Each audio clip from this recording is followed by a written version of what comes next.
Саламатсыздар ма, құрметті студенттер? Философия дегеніміз не? Біздің бүгінгі ең бірінші сұрақ. Философия ең көне ғылымдардың бірі. Қай заманда да білімге ұмтылған, бар уақытын соны ізденуге арнаған адамдар болған. Ежелгі ойшылдар білімді жүйелеуге және онымен бөлісуге мүмкіндік беретін тиімді құрал қажет екенін жақсы түсінді. Ал философия осындай құралға айналды. Бүгін біз оның не екенін, қандай сұрақтарға жауап беретінін, қандай қызмет атқаратынын және қазіргі ғылымдар арасында қандай орын алатынын айтатын боламыз. Философия болмыстың іргелі принциптерін түсінуге және адам мен дүниенің қарым-қатынасы туралы сұрақтарға жауап беруге ұмтылатын білімнің ерекше түрі. Қарапайым тілмен айтқанда, бұл даналыққа деген сүйіспеншілік, құштарлық, немесе кейде оны даналыққа құштарлық деп атайды. Бұл ғылымның мәні оның атымен жақсы сипатталады. Грек сөзі философия, филия немесе филео, махаббат, сағыныш және софия, даналық сөздерінен жасалған. Философияны оқыту отандық жоғары білікті мамандары жалпы білім беретін гуманитарлық даярлаудың маңызды бөлігі болып табылады. Себебі философия барлық халықтардың және барлық дәуірлердің рухани мәдениетінде ерте заманнан құрметті орын алған. Ал философияның құдіретті күшін сезіне отырып, әдебиет пен өнердің, ғылым мен саясаттың, азды-көпті белгілі қайраткерлерінің әрқайсысы өз дәуірінің философиялық ой-пікірлерін меңгеруге ұмтылғаны қашанда болды. Оның өзі ғана емес, өйткені ұрпаққа шашыраңқы адамдардың өмірінде бәрі де, мемлекеттер мен халықтардың тарихында да байланысты. Өйткені бәрі сабақтастық пен мұрагерлік күйде. Қазіргі кезде жиі кездесетін кейбіреулерге абсолютті жаңалық болып көрінетін философиялық ойлар шын мәнінде өткен дәуірлердегі шығармашылық ой жетістіктермен тығыз байланысты. Ең көрнекті философиялық ойлар бүкіл адамзаттың жетістіктері, оның ғасырлар бойы сақталып келе жатқан рухани қазыналары және мәдениеттің биігіне ұмтылған әрбір адамды өзіне тартатын. Адам болмысының терең негіздері туралы сұрақтарға жауап алғысы келеді.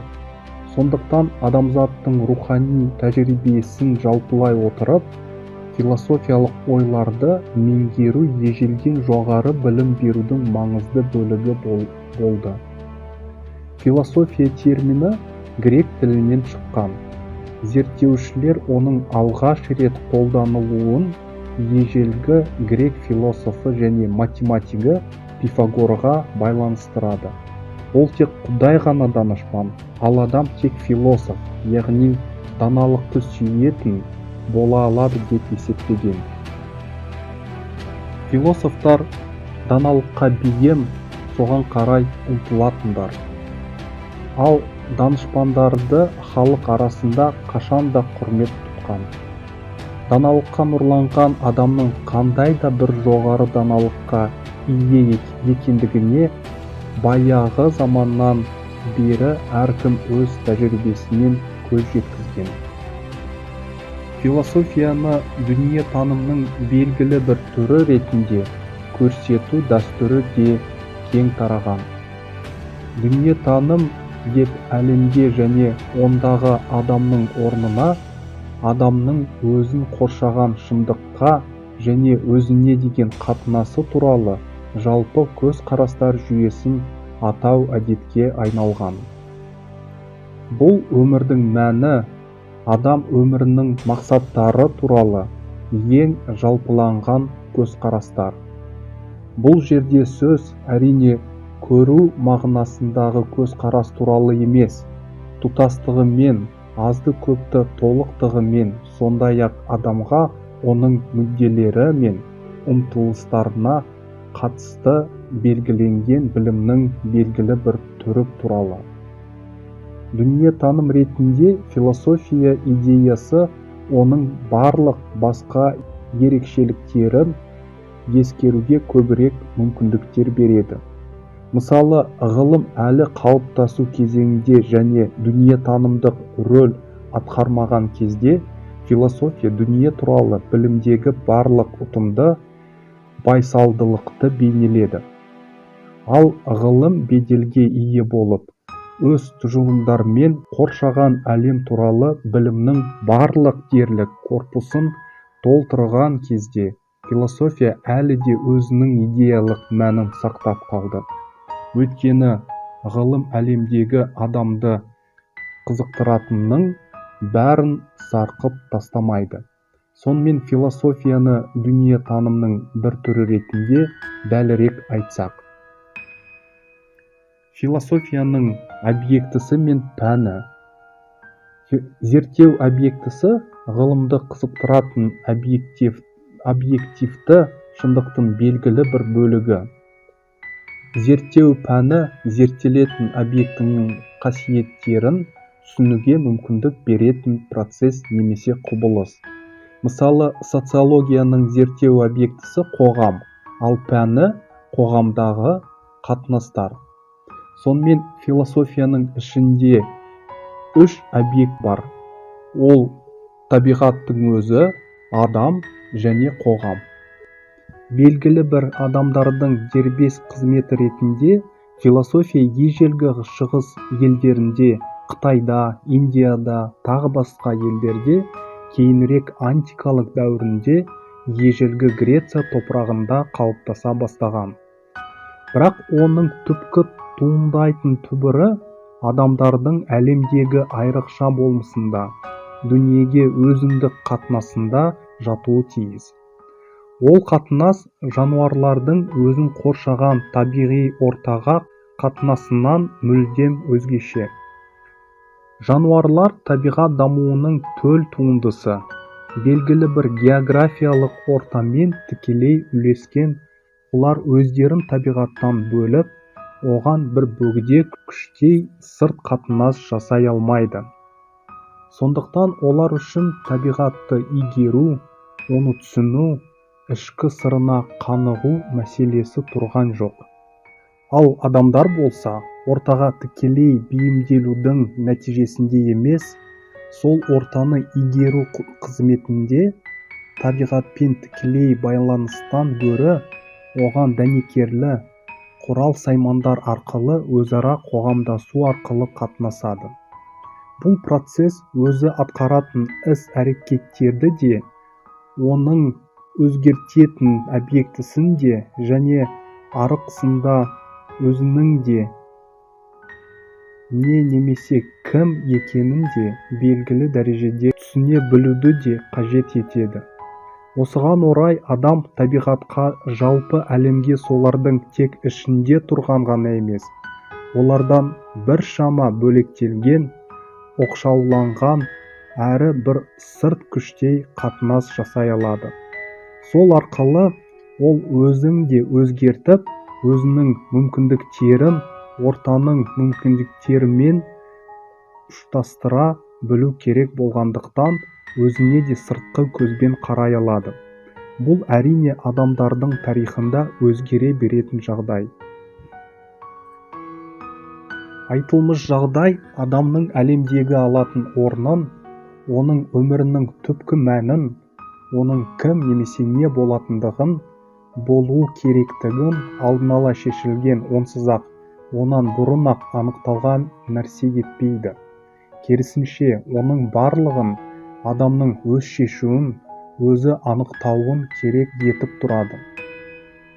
Яғни, адамның әлемде болуы үнемі белгілі бір дәрежеде шешіліп, не шешілмей жататын, бірақ толассыз оның алдында шешуін анықталуын күтіп тұрған жұмбақтай болып тұрады. Осындай сұрақтың өз жанында болуы не болмауы хақында әрбір адам ойлана бермеуі мүмкін. Яғни ол оны айқын сезінбеу де мүмкін. Ал мәселенің төркіні адамның өзінің кім, қалай екендігін ой жүзінде шешу анықтауында ғана емес, оны адамдардың іс жүзінде анықтауы керек екендігінде. Ол жалпы адамзат үшін, әрбір жеке адам, индивид үшін де шешіліп қойған нәрсе ғана емес. Адамның дүниеде болуының негізгі жүгі оның өз мойнында. Оның барлық ауыртпалығын тек өзі арқалауы тиіс. Әрине, адам оның жүгін көтеруден бас тартуы, өзінің адамдық болмысынан тайқуы мүмкін. Бірақ ол жануар емес, адам болғандықтан ол мәселе туралы белгілі бір дәрежеде ойланбауы, оны өз табиғатынан құтқара алмайды. Жоғарыда айтылған қағидалардан шығатын қорытынды, философияның ең негізгі, ең өзекті мәселесі ол адамның дүниеге қатынасы, оның дүниедегі ерекше болмысы, ол қатынастың мәні немесе табиғаты. Сонымен бірге адамның дүниедегі болмысы, қатынасы сыртқы әлемнің болмысымен қабысып, оның да өзіндік мазмұнын қамтиды. Сондықтан әрбір адам өз өмірінің мәні мен мағынасы жайында ең болмаса бір рет ойлануы ықтимал. Ол үшін жеке адамның білім, сауаттылық деңгейінің өте биік болуы міндетті шарт емес. Мен жер бетінде не үшін адаммын, тікелей тіршілікті не нәрсе ақтай алады дегенді өзінің алдына сұрақ етіп қоюды тіпті ешбір сауатсыз, ғылым мен білімнен алыс тұрған адамдардың да өмірінен үнемі көріп отырамыз. Философияның ғана емес, діни көзқарастардың өзі де осындай сұрақтарға жауап іздеуден шыққан. Олай болса, дамудың қандай деңгейінде тұрмасын адамға өз өмірі туралы кейбір мәңгілік мәселелерге жауап іздеу және соған сай өз болмысын түзеу табиғатынан тән нәрсе. Бұл тек философияның ғана көзі емес, ол жалпы рухани мәдениеттің туындайтын тамыры.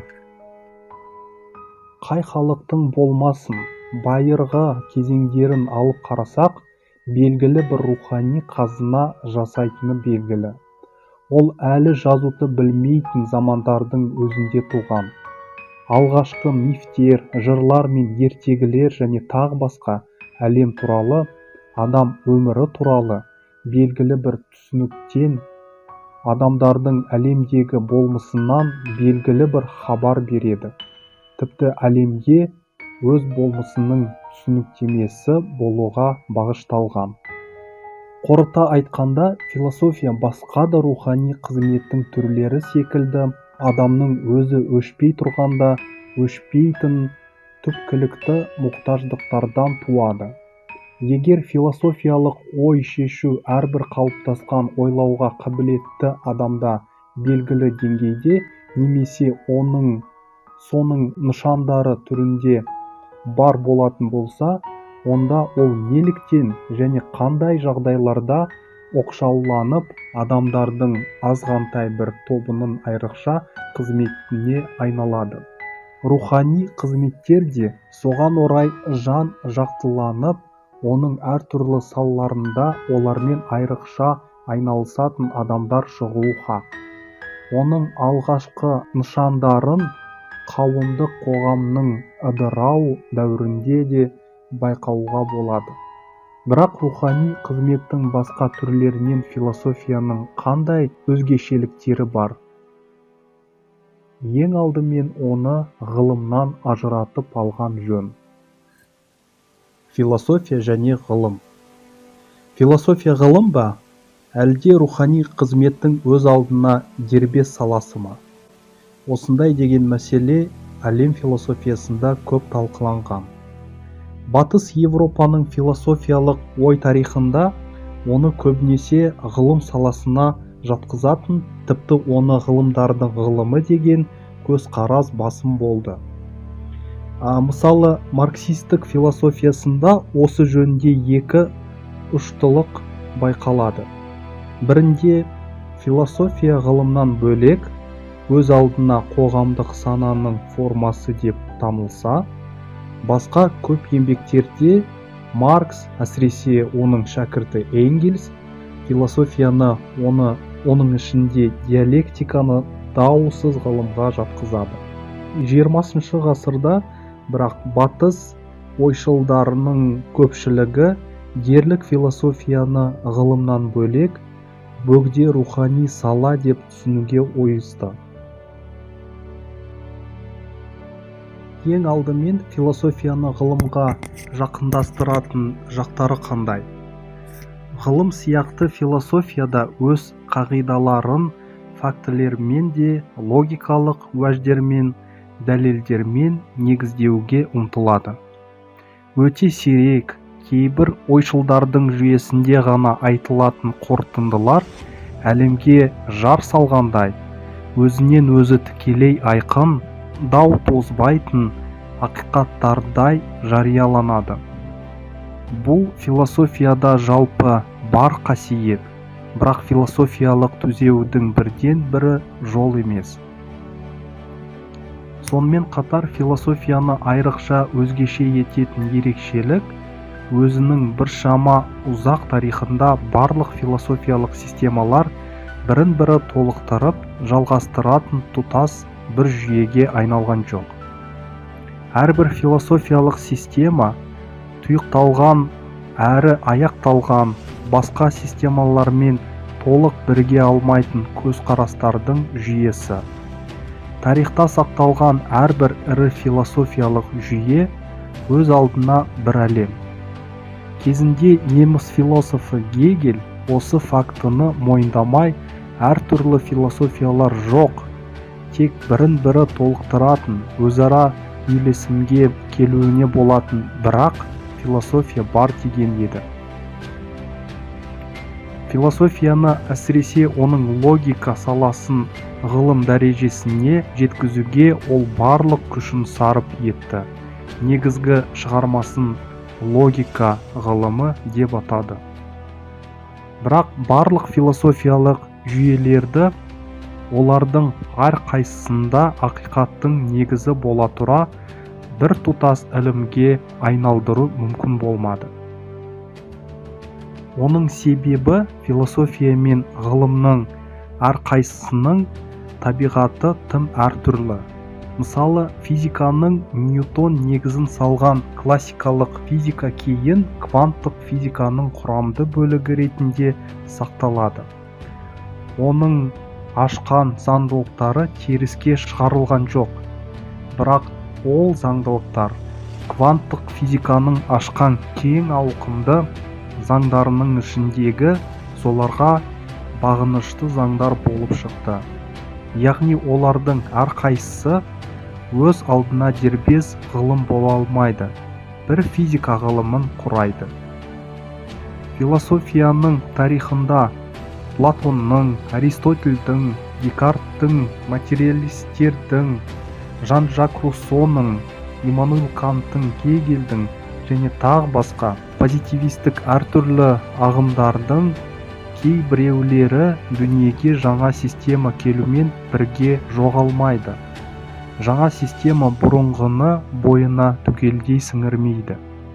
Олардың көбісі рухани құбылыс ретінде тірі күйінде сақтала береді. Өйткені қоғамда оларды ұстанатын, оларды рухани азығы ететін адамдар бар. Олар жоғалмай соған сай келетін философиялық жүйе де өлмейді. Өзінің шыққан заманында қоғамда басым болып тұрған көңіл күйде сай келмегендіктен онша еленбеген кейбір философиялық жүйелер келесі бір заманға, жаңа, кең таралған көңіл күйге жауап беретін көкейкесті бағытқа айналатыны да болады.